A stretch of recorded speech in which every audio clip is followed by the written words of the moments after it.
Dans l'ouest, toujours le soleil a brillé toute la journée sur les plages. Si les filets abaissés ont fait fuir les baigneurs, les surfeurs, eux, étaient à l'eau au brisant, encadrés par les vigies requins, des surveillances organisées par la Ligue de surf. On voit comment cela fonctionne avec Michel Bertil et Géraldine Blandin.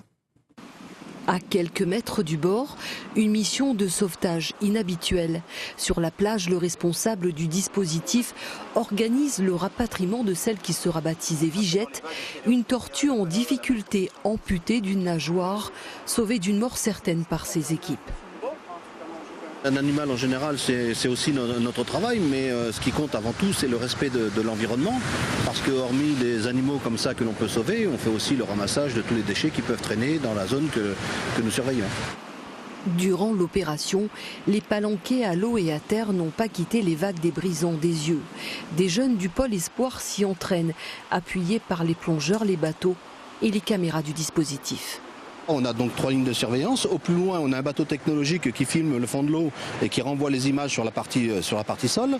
En deuxième ligne, on a un bateau de surface qui fait de l'observation de surface dans lequel il y a un poste de secours et qui est fait pour créer des alertes et être au soutien des vigies et des surfeurs.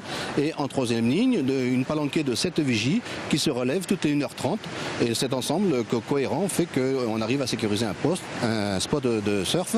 Chaque jour, selon la météo et la visibilité sous-marine, le dispositif s'installe sur un des 4 spots, Petit Boucan, Aigrette, Brisant ou Hermitage. Avant l'envoi des vigies sur zone, Sébastien Boule déploie ses drones, prêts à intervenir en cas de problème. On engage une procédure d'alerte et d'évacuation, c'est-à-dire en 20 secondes, tous les surfeurs et vigies sont évacués de l'eau. Ce qui prouve que le dispositif est efficace.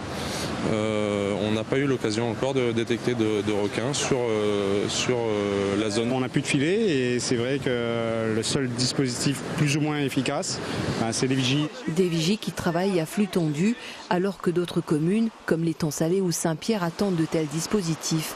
En 2016, ils ont été présents durant 170 jours sur les spots de l'île.